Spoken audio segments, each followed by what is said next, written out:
Mesdames et messieurs, bonsoir. Je reçois sur ce plateau Guillet Nyembo, le représentant adjoint de l'UDPS Benelux. Avec lui, nous allons en tout cas parler des nouvelles structures de l'UDPS. Nous allons effectivement également revenir sur le dernier meeting du président national de l'UDPS à Kinshasa, M. Etienne Tshisekedi. Et également, nous allons aborder les prochaines élections en RDC. Bonsoir à M.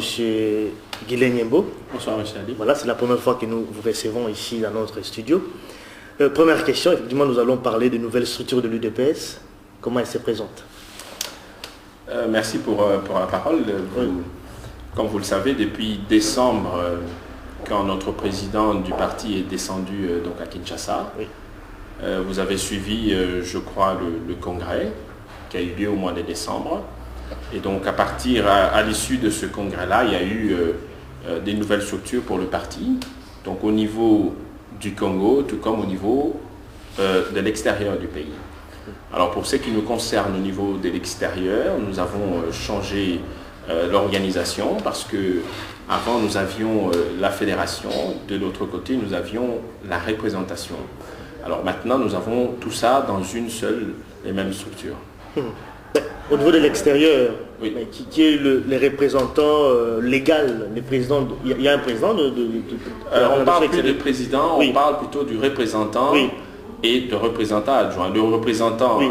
C'est M. Pierre Mouy, oui. Et le représentant adjoint, c'est moi qui vous parle. Ah, ce n'est plus le docteur Mpula qui n'est plus le représentant Benelux non, M. Mpula n'est plus le représentant de Benelux, non. Voilà. Avant peut-être d'aborder le deuxième sujet, moi j'aimerais d'abord savoir la contribution de la représentation extérieure au parti. Qu'est-ce que vous contribuez finalement au parti? Puisqu'on sait très bien que les Congolais de l'extérieur ne votent pas. Mais quelle est votre contribution? Mais la contribution de la représentation à l'extérieur oui. est majeure. C'est peut-être nous-mêmes qui sous-estimions cela. Parce que comme vous le savez, nous avons une grande communauté ici. Vous savez que la situation au pays est catastrophique. Et donc, nos frères et sœurs dépendent des gens qui vivent ici.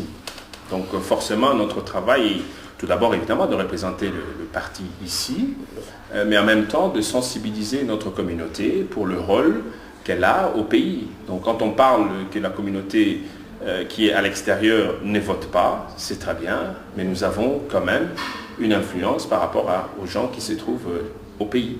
Sensibiliser dans quel sens? Vous dites sensibiliser, c'est-à-dire influencer les Congolais qui sont au pays, rester au pays? Sensibiliser dans quel sens? Oui. Dans le sens où oui. ils sont censés faire le bon choix pour le oui. pays, parce que c'est eux qui vivent là-bas, c'est oui. eux qui souffrent.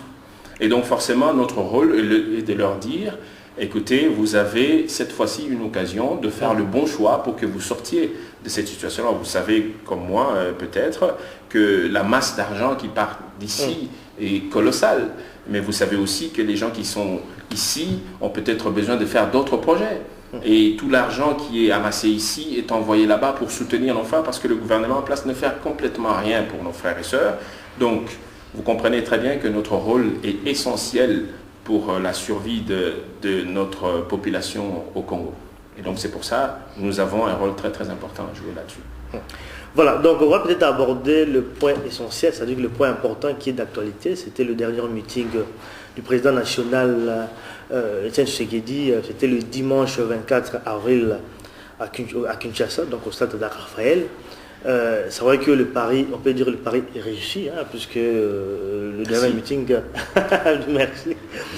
Alors, moi je crois que j'ai ici un texte, je crois que le texte est en français, puisque le texte qui a été remis aux différentes rédactions, le texte est en français, puisqu'on sait que le meeting a été tenu en lingala. J'aimerais quand même avoir un peu une précision, on va peut-être de décortiquer un tout petit peu les discours, le meeting, c'était un meeting. Le texte est en français, le texte qui a été remis donc aux différentes rédactions. Moi j'aimerais savoir si le texte en français est identique au meeting qui a été tenu sur place au Stade de Raphaël. Est-ce que c'est identique ou alors le texte qui est en français a été modifié? J'ai fait moi-même l'exercice, oui. Donc j'ai pris le texte en français et j'ai mis mes écouteurs pour suivre le meeting. Oui. Et je peux vous assurer que vous pouvez faire le même exercice et vous allez découvrir que tout ce qui a été dit dans les meetings se retrouvent bien dans le texte que vous avez en français. Le problème, certainement, se trouve ailleurs, parce que les gens qui se posent la question sur ce texte-là posent des questions en français, alors que le meeting a été fait en lingala. Et donc, évidemment, il y a un décalage là-dessus, et la traduction n'est pas toujours la même pour des gens qui sont en train de penser en français. On ne parle pas de la traduction, c'est comme si au niveau, les textes en français a été bien fait et qu'en lingala, il a simplement survolé certains points essentiels. Hein. En français, c'est bien écrit. Je prends un peu le texte ici. Il commence ici à toutes les victimes de violences diverses dans notre pays et singulièrement aux femmes, enfants et autres personnes victimes des assassinats, de viols massifs et quotidiens sans aucune protection et particulièrement dans la partie est du pays. Et je dis Paul, compassion et je sollicite une minute de silence, de recueillement pour partager leur peine. Et il semblerait qu'au stade, il n'a pas dit tout cela.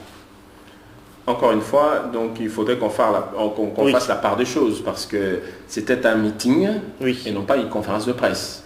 Et donc forcément, dans un meeting, on n'est pas dans le même cadre qu'une conférence de presse. Donc le texte a été produit pour, déjà, vous savez qu'il y avait des étrangers qui étaient là. Donc c'était déjà une occasion de leur permettre de suivre les discours tels qu'il a été dit en lingala, mais aussi parce qu'il était important pour nous, après cela, que tous nos partenaires puissent recevoir un texte qui colle bien avec ce qui a été dit au niveau du meeting.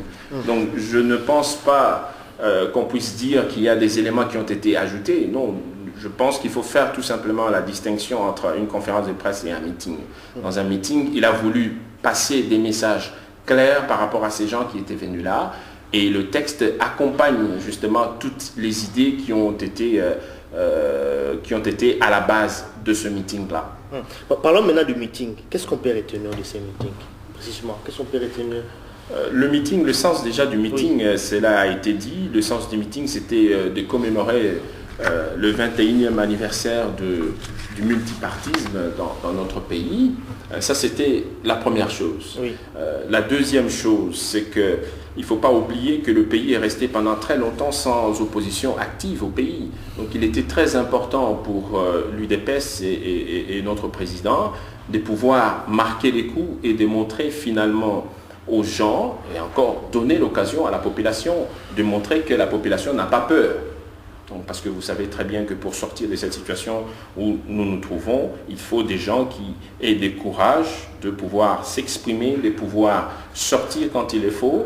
Et c'était ça aussi une occasion. Une autre chose, c'était que le but, c'était aussi un avertissement par rapport à ce pouvoir qui est en place, qui ne fait rien pour la population. Je pense qu'il y a ce message-là qui est celui du 6 décembre, qui dit effectivement qu'après le 6 décembre, ce président-là qui est en place n'est plus légal. Et donc à partir de ce moment-là, tout peut arriver. Et notre travail, justement, c'est de veiller à ce que la population comprenne très bien le processus dans lequel l'IDPS se trouve.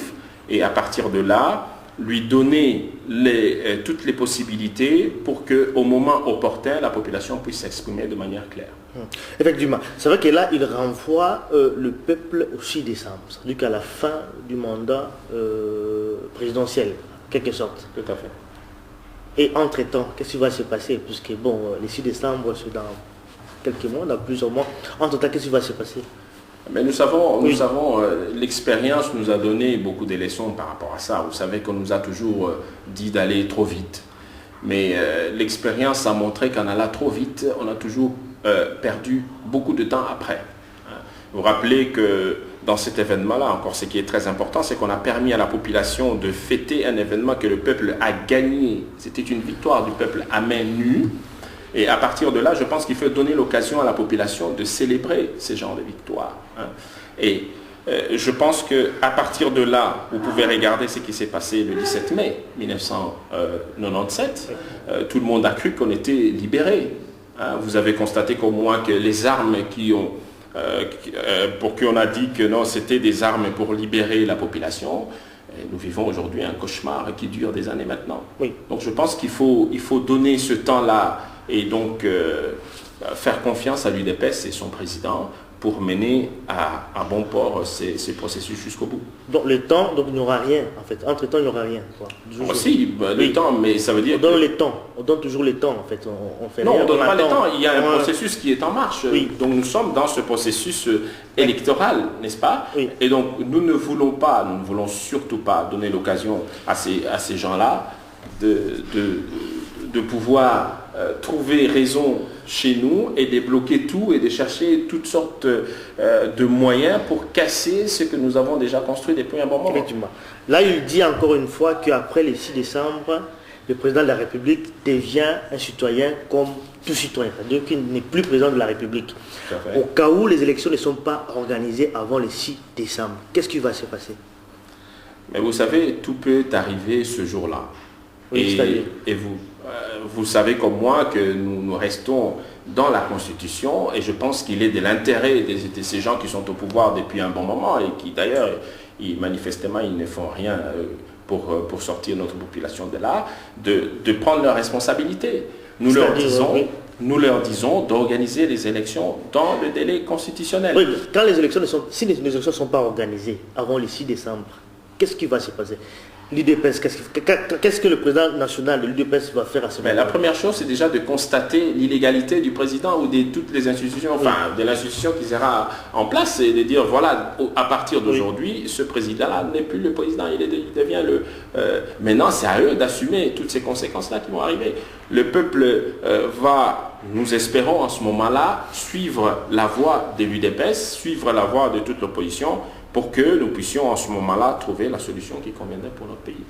C'est vrai que ce qu'on reproche souvent à Étienne Tshisekedi, c'est depuis longtemps. On dit que Étienne Tshisekedi, Étienne Tshisekedi, on lui reproche d'endormir en fait la population, puisque depuis l'époque de Mobutu, toujours la non-violence, et puis après c'était l'AFDEL qui est arrivé avec les armes, et puis maintenant c'est avec le Kabila, c'est la même chose, il faut attendre toujours la non-violence, et puis après, les gens vont continuer toujours à mourir, on va toujours attendre, et les gens continuent à mourir. Qu'est-ce que vous pouvez répondre par rapport à ça?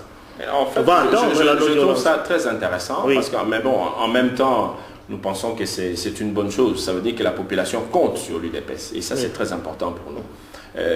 Vous allez vous rappeler qu'en 2006, nous avons eu le même cas. Qu'est-ce que l'UDPS a dit? Nous n'allons pas aux élections parce que ces gens-là ont trafiqué déjà tout. Oui. Mais qu'est-ce qu'on nous a répondu? Qu'est-ce qu'on nous reproche encore aujourd'hui? Ah, pourquoi vous n'êtes pas partis? Aujourd'hui, nous disons finalement, nous allons aux élections. Eh bien non, pourquoi vous partez aux élections? Alors, je pense qu'il faut savoir ce qu'on veut. Et je crois qu'il faut faire confiance à l'UDPS et à son président, que cette fois-ci, soyons patients, suivons le process jusqu'au bout. Il a dit qu'il ira jusqu'au bout. Et je pense que il est déterminé. Vous avez vu le parcours qu'il a traversé jusqu'à aujourd'hui. Je pense qu'on peut croire que cet homme-là ira jusqu'au bout dans ce qu'il dit. Et jusqu'au bout, c'est pour apporter les changements dans ce pays-là. Au cas où il y a eu des élections et Tshisekedi n'est pas élu président de la République, qu'est-ce qui va se passer au Congo? Moi, je vous renverrai à l'événement du 24 avril. Oui, c'est-à-dire quand vous regardez plus de 80 000 personnes comme ça qui arrivent, on ne leur a pas donné l'argent. Oui. Ils ont venu, ils ont payé leur transport pour écouter l'homme qu'ils veulent mettre à la tête de ce pays-là. Et donc, je pense que c'est... nous n'imaginons pas cette hypothèse-là. Ça ne veut pas dire que nous sommes aveugles, non. Nous croyons que cette fois-ci, le peuple congolais va faire le bon choix. Et c'est en cela. Et nous pensons que nous allons l'accompagner jusqu'au bout et nous croyons que la victoire sera certaine. Mais par rapport au meeting, c'est vrai qu'on a vu quand même plusieurs forces de l'opposition, plusieurs partis de l'opposition qui ont été quand même mobilisés. C'est vrai qu'on a vu le parti Roger Lumbala, on a vu l'UNC de Vital Kamerhe, bien qu'il n'était pas présent, mais on a vu quand même ces militants qui étaient là, mobilisés. On a vu également d'autres partis politiques de l'opposition. Est-ce simplement un meeting de l'UDPS ou alors c'était vraiment un meeting de l'opposition ensemble? C'était un meeting de l'opposition ou de l'UDPS seul? Mais je pense que l'appel a été fait par l'UDPS par la bouche de son président. Oui. Le meeting, n'oublions pas que c'est pour d'abord ce peuple-là, pour qu'il célèbre sa victoire. Et je pense que la victoire d'un peuple, c'est la victoire de l'opposition aujourd'hui par rapport à ce pouvoir qui est en place et qui est en train de martyriser la population. Donc on ne peut pas dire que l'UDPS prend toute seule. Non, je pense qu'il est important de reconnaître que dans cet événement-là, l'UDPS a joué un rôle majeur pour que l'autre pays, qu'on restaure le multipartisme dans ce pays-là. Et donc, oui, je pense que l'UDPS a été le moteur de cet événement-là, mais en même temps, l'opposition, toute l'opposition se reconnaît. Et je pense même certaines personnes du pouvoir ont reconnu en lui, justement, cette place-là et cette victoire-là qu'il a pu tirer avec la population tout entière. Et c'est vrai par rapport à cela, je crois que même à la fin du meeting, il a fait, je crois, appel à toutes les forces de l'opposition acquises au changement. Je crois qu'il a en tout cas invité à ces forces de rédiger ensemble un programme de gouvernance, gérer et développer ensemble le pays. Oui. C'est quoi ça? On peut dire que voilà, maintenant, ils adhèrent, en fait, c'est une cohésion maintenant de l'opposition. C'est quoi? Je pense que si les gens ont bonne mémoire, oui. M. Etienne Tshisekedi, depuis qu'il est ici en Belgique, fédère. Oui. Il a reçu des gens alors qu'il était faible. Donc je pense qu'il a commencé à se préoccuper de ces rassemblements depuis très longtemps. Oui. Et aujourd'hui, d'ailleurs, nous sommes surpris de voir qu'il y a des gens qui remettent ça en cause. Ça, ce n'est que, je pense, pour confirmer tout ce qu'il a toujours dit. Depuis, il a reçu des gens, vous le savez. Donc voilà, donc c'est pas l'UDPS, c'est pas... à M. Etienne Tshisekedi qu'on va reprocher de pouvoir repousser les autres. Au contraire, nous sommes dans un moment crucial pour notre pays. Il est essentiel de pouvoir rassembler autour de nous tous ceux qui veulent vraiment le changement, le changement pour cette population. Mais est-ce que ces partis de l'opposition accusent au changement, est-ce que ces partis sont identifiés? Est-ce que ces partis sont vraiment, on peut dire, représentatifs? Est-ce qu'on les a déjà identifiés? Quand vous regardez ce qui est dit dans le texte, on dit tous ceux qui se reconnaissent de l'opposition, tous ceux qui se reconnaissent dans cette lutte-là, la vraie lutte. Et donc, je pense que quand on parle d'un programme, ça va de soi que, bon, si vous n'êtes pas de l'opposition, on va tout de suite les savoir, avec vos idées, parce que l'UDPS a des idées. L'UDPS a tout un projet de société qu'elle veut mettre en place. Donc, à partir de là, je pense qu'on pourra très bien savoir qui est de l'opposition et qui ne l'est pas. Parce que pour nous, il sera question d'appliquer tout ce qui va aider notre population à se relever.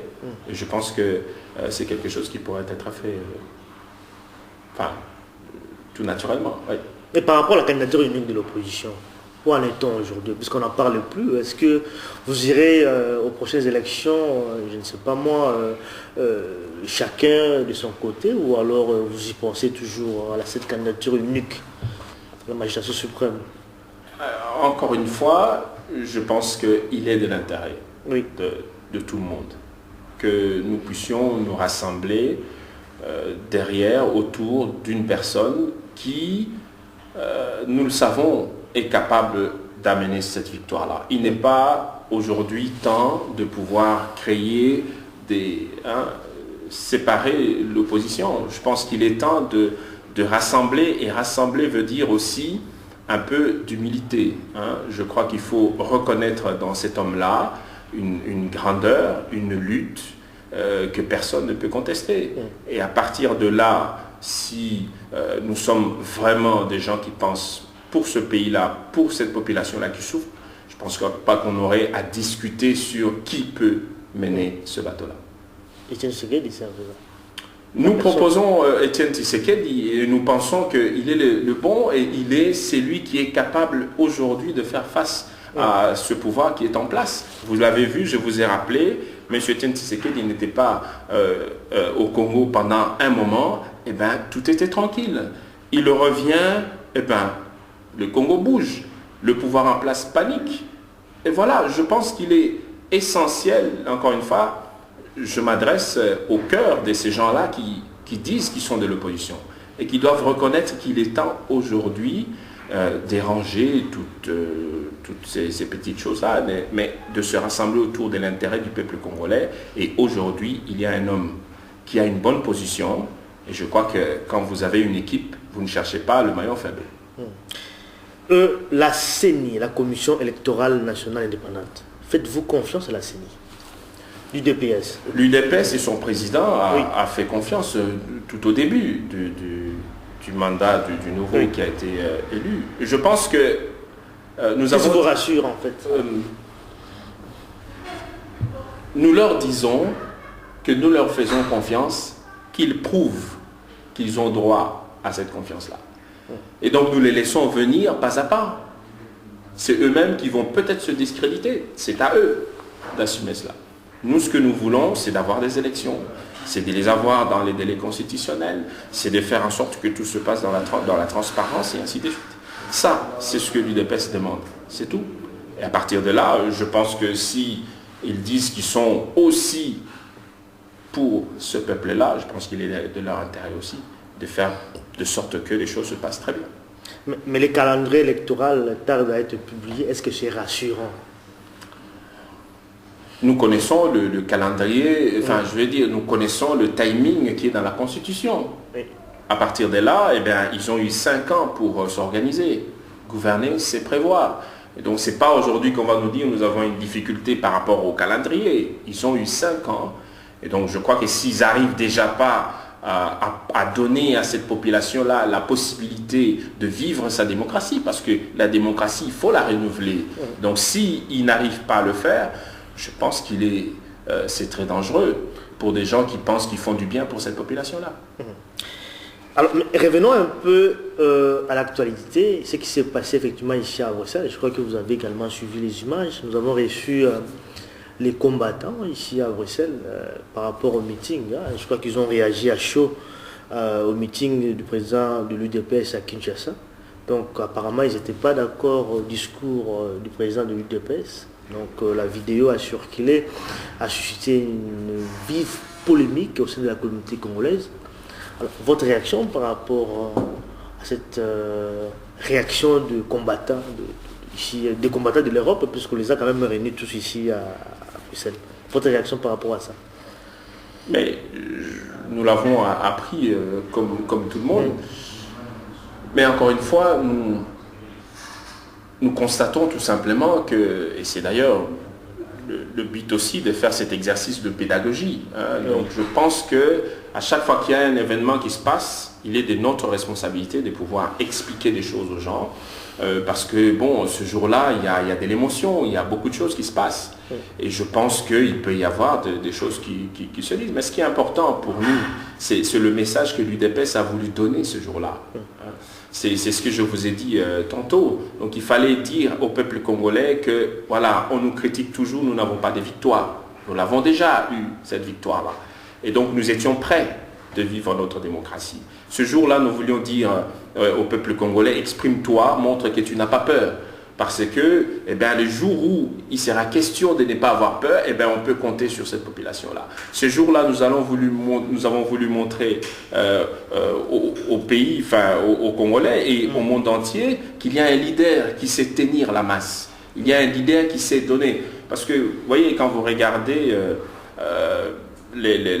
quand vous suivez le meeting et le discours, vous avez dit à chaud, effectivement. Oui. Donc on peut voir tout simplement ce qui est au-dessus, mais on ne fait peut-être pas attention à d'autres éléments. Parce que pour nous, c'est très important pour un leader qui rassemble plus de 80 000 personnes. C'est lui qui a fait l'appel et c'est lui qui dit à la fin, rentrez en paix. Et vous l'avez appris, il n'y a pas eu d'incident. Donc je crois que c'est un message pour les Congolais, c'est un bon message pour les combattants, n'est-ce pas, qui sachent qu'il y a quelqu'un qui donne l'ordre et les choses vont fonctionner. Et le jour où ça sera nécessaire, eh ben, je pense qu'on peut compter sur lui. Donc ça, je crois que beaucoup de gens n'ont pas saisi la profondeur de cet aspect-là d'un leader, et même la communauté internationale a vu cela, a vu qu'il était capable de donner un ordre, et je crois que c'est très important pour nous, et c'est ça que nous voulons que les gens retiennent. C'est pour ça que nous sommes là, pour dire aux gens, effectivement, que l'on ne peut pas Je pense que c'est une erreur de penser que M. Etienne Tshisekedi peut jouer à ce jeu-là. Sinon, il n'aurait pas passé 29 ans, il aurait déjà pris le pouvoir. Mais peut-être, puisque c'est vrai qu'il y a quand même une rumeur qui a circulé, il semblerait qu'avant le meeting, le président national a été reçu par l'ambassadeur des États-Unis. Et paraît-il que c'était pour les calmer un tout petit peu, pour qu'il ne donne pas l'ordre à la population de descendre dans la rue. C'est pourquoi, bon voilà, tout s'est passé dans le calme. Est-ce que c'est vrai par rapport à ça? Je pense que tout le monde a le droit de dire ce qu'il a envie, oui. Mais je ne pense pas que M. Etienne Tshisekedi, c'est un homme indépendant, c'est un homme qui sait s'assumer. Je pense qu'il est aussi cohérent dans tout ce qu'il dit. Il avait annoncé cette journée-là, il avait dit en quoi cette journée-là consistait. Et bon, à partir de là, je pense qu'il faut rester cohérent. Il a été cohérent jusqu'au bout dans ce qu'il a fait. Et maintenant, il faut attendre les rendez-vous qu'il donne, c'est là où vous les jugerez. Mais pour les combattants, est-ce que vous comprenez leurs réactions? Nous comprenons à partir du moment où tout le monde a besoin que cette population-là sorte de cette situation, que personne n'accepte. Nous comprenons que les gens puissent attendre beaucoup. Et d'ailleurs, nous sommes très heureux, je vous le dis, de savoir que les gens attendent beaucoup de l'UDPS et de son président. Parce que M. Etienne Tshisekedi, c'est un candidat pour le peuple congolais tout entier. Donc, je pense que, mais ce que nous voulons faire passer comme message, c'est de savoir que nous sommes un parti politique, nous ne sommes pas un groupe de pression. Et donc, il y a une certaine manière de faire que, voilà, que M. Etienne Tshisekedi et l'UDPS est en train de suivre jusqu'au bout. Nous irons jusqu'au bout. Nous n'avons pas dit que nous laisserons tomber le peuple congolais. Non, M. Etienne Tshisekedi l'a répété au stade. Il a même posé la question aux gens qui étaient là. Je pense que dans l'avenir, les gens feront un peu plus attention. Mais quand il a fait allusion aux Égyptiens et aux Tunisiens, qu'est-ce que vous voulez dire par rapport à ça? Mais c'est ce que je suis en train de dire. Qu'est-ce que vous voulez dire? Qu'est-ce que vous voulez insinuer? Il pose la question, une question par absurde, donc je vais dire ça comme ça, en français on le comprend mieux. Eh bien, pour savoir, est-ce qu'ils sont prêts? N'est-ce pas? Est-ce qu'ils sont prêts? Eh bien, ils répondent. Mais qui peut, aujourd'hui, je peux... Mais ils ont répondu, la population. Oui, mais je peux aujourd'hui demander à qui que ce soit de me dire qu'est-ce qui a préparé quelque chose pour ce qui se passerait après. Je ne pense pas. Je crois que M. Etienne Tshisekedi, cette population-là tient tellement à cœur que je ne pense pas qu'on va lâcher une population dans une boucherie. Même si on dit qu'il y a eu de calme, mais regardez autour du stade, il y avait du monde. Hein, c'était pour le préparer au cas où, après les 6, il n'y aurait rien qui s'est passé au Congo. C'est ce que je dis, c'est très important pour ceux qui ont su analyser, pas seulement les discours, parce que bon, les gens s'attardent sur les discours, parce que, bon, après tout, il y a tous les éléments, tout le monde est content de se retrouver là-dessus. Mais ce qui est important pour nous, pour ce jour-là, c'est de savoir qu'on peut compter sur M. Etienne Tshisekedi. On peut compter sur lui. Il a fait appel aux gens pour venir. Les gens ont bravé la peur. Les gens se sont débrouillés comme ils pouvaient. Et on peut compter sur lui quand il dit que le jour où je dirai stop, ça sera stop. Mais nous voulons rester dans la légalité, même si nous savons que ce qui se passe dans ce pays-là, ce n'est pas toujours. Mais nous ne voulons pas donner l'occasion encore à ces gens-là pour venir couper notre souffle alors que nous sommes déjà arrivés. N'est-ce pas? Je vous ai rappelé 97, tout le monde a cru à la libération, mais c'était un cauchemar jusqu'aujourd'hui. Est-ce que, peut-être une dernière question, est-ce que Etienne Tshisekedi est capable de faire le tour du Congo pendant la campagne électorale?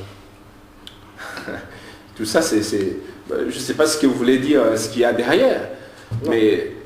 je pense physiquement, est-ce qu'il est capable? Parce que semble-t-il pour tenir 30 minutes, ça a été difficile pour lui. Je ne sais pas, qu'est-ce qu'il a dit? Moi, je l'ai vu pendant 30 minutes, c'est moins, parce qu'il est arrivé déjà avant, il a tenu un discours qui a duré près de 45 minutes. Non, il a été ici, tout le monde l'a vu, alors qu'il était encore faible, il se tenait. Donc, allez, je pense que ça, c'est une question qui fait plaisir aux gens.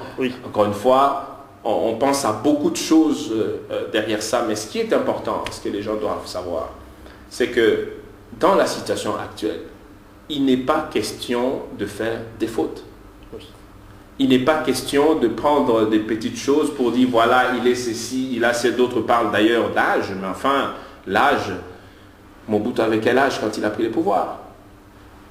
Joseph Kabila qui est là, il a pris le pouvoir à quel âge? C'était des jeunes.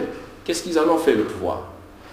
Alors je pense que ce n'est pas quelque chose qui est essentiel pour le peuple congolais. Nous savons que M. Etienne Tshisekedi est dans toutes ses capacités d'exercer les pouvoirs, il est dans tous ses moyens pour faire tout ce qu'il doit faire pendant ce processus électoral. Sinon, il ne se serait pas lancé dans cette aventure-là. Sinon, les médecins, vous savez, nous sommes ici en Belgique, c'est sérieux le médical. Donc, on l'a autorisé à continuer ses activités. Et ça, c'est très important. Et je pense que c'est d'ailleurs quelque chose que le peuple doit se dire, voilà, nous avons encore le leader en qui nous pouvons compter. Parce que quand on parle du programme, d'ailleurs encore, il y en a qui disent l'UDPS n'a pas de programme, je vous renvoie déjà sur notre site udps.org pour aller voir qu'il y a un projet de société qui est là, qui a été renouvelé après le congrès. Mais je peux passer des temps avec vous pour vous parler de ce qui est là-dedans.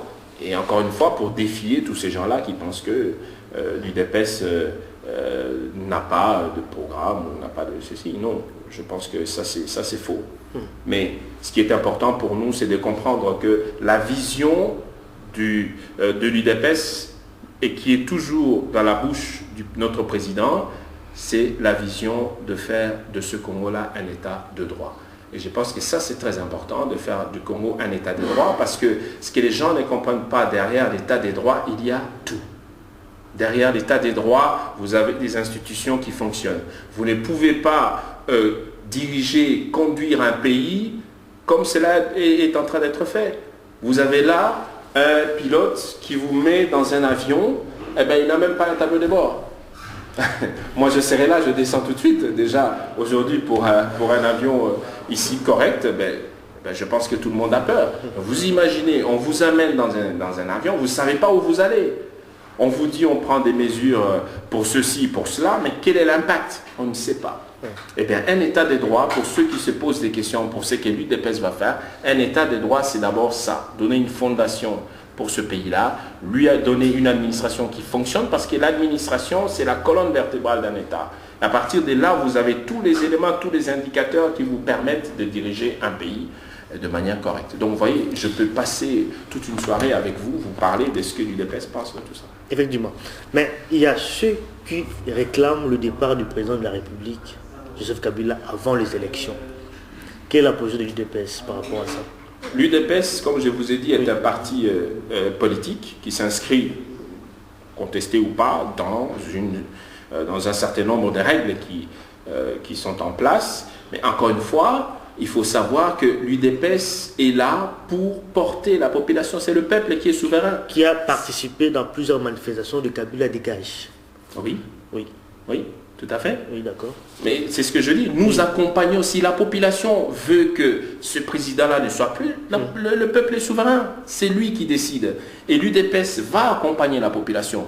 Je vous rappelle qu'en Tunisie, en Égypte et ailleurs, on ne vous parle pas après toutes ces manifestations-là qu'on est en train de négocier avec des individus qu'on ne connaît pas. Non, on va consulter les partis qui sont là de l'opposition. Donc, mais ce n'est pas un chef de parti qui avait commencé. Hein. Si vous regardez ce qui s'est passé en Tunisie, ce vendeur, je ne sais pas de quoi, qui a été tué, paix à son âme, mais vous voyez très bien que ce n'est pas lui. Mais au final, et c'est là encore, je reviens sur cette question des gens qui sont peut-être un peu durs avec nous, mais encore une fois, c'est des bonnes guerres, parce que nous pensons que c'est notre rôle d'être sérieux et d'apporter des choses que le peuple peut attendre de nous. Donc, nous accompagnerons tout effort. Hein. D'ailleurs, tous ces gens-là, Bana Congo et le reste, nous les soutenons. Vous dites que nous étions là. Nous soutenons tous ceux qui peuvent sortir ce peuple-là de cette situation-là. Donc, nous sommes très à l'aise avec cela et nous accompagnerons le peuple congolais jusqu'au bout. Merci. Je crois que là, nous arrivons presque à la fin de cette émission. Je ne sais pas si vous avez un mot de la fin. Un mot de la fin, encore une fois, c'est de dire, vous savez, ici au Benelux, nous sommes une nouvelle structure qui est en place et notre objectif est de redorer cette image de l'UDPS qui est mal connue. L'UDPS est mal connue. Le 23 pendant cette marche-là, j'ai encore discuté avec beaucoup de gens qui étaient tout simplement désinformés de la situation de l'UDPS. Et nous voulons faire cette pédagogie-là, nous voulons dire aux gens de venir, de discuter, et je pense que c'est une occasion pour nous de nous faire comprendre davantage. Et nous appelons tous ceux qui pensent que l'UDPS, c'est le parti qui va amener du bien pour cette population-là congolaise, de nous rejoindre. Nous sommes là pour demander vous avez vu, la priorité dans notre action depuis notre congrès, c'est les jeunes, c'est les femmes, n'est-ce pas? Donc ça, c'est très important pour nous. Pourquoi? Parce qu'ils n'ont jamais eu la place qu'il fallait. Et nous demandons à toute la communauté de la diaspora de pouvoir faire confiance à l'UDPS et de pouvoir nous rejoindre. Nous avons des réunions qui se passent. Ils peuvent venir à des réunions pour se rendre compte de la réalité de ce changement-là que nous apportons au niveau de notre juridiction. Et vous êtes tous le bienvenu. Que ces gens qui pensent que voilà, l'UDPS, c'est ci ou c'est là, je pense que c'est une occasion pour eux de venir et de voir. Et nous sommes prêts à discuter avec eux. Nous sommes prêts à tout ce qui est contradictoire parce que je ne vois pas la raison de pouvoir limiter la liberté des gens. Au contraire, nous sommes dans un moment crucial pour notre pays. Nous avons besoin de rassembler. Nous avons besoin que les gens viennent ensemble pour libérer ce pays-là. Merci. Nous avons donc reçu Guylain Niembo, représentant adjoint de l'UDPS Benelux. Merci de nous avoir suivis. Faites-nous toujours confiance et à la prochaine occasion. Merci. Ciao. Merci à vous. Ouais.